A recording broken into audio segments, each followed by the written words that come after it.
çalıyor, defin önünde affınıza sığınıyorum dansözün kıvırdığı gibi kıvırıyor ve Allah'ı zikrettiğini zannediyor. Yere dizmiş insanları tek tek onların üzerinde zıplıyor, onların üzerinde basıyor. Bunu Allah'ı zikretmek olduğunu zannediyor. Almış eline şişi, oradan sokuyor, buradan çıkarıyor. Köprü altında zaten Müslüm Gürses dinleyenler yapıyorlar bunu. Senin din adına bunu yapmana gerek yok. Nasıl o dinliyor, kesiyor kendini, bu da Allah diyor, şişi batırıyor kendine. Emrolunmadığı şeyi yapıyor. Başka ve yapmadığı şeyleri söylüyor. Yani amel etmediği, yaşamadığı, din olmayan onun için şeyleri başka insanlara anlatıyor.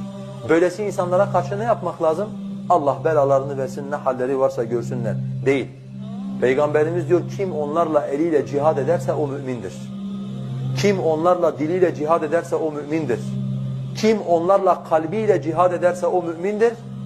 Bunun gerisinde de hardal tanesi kadar iman yoktur.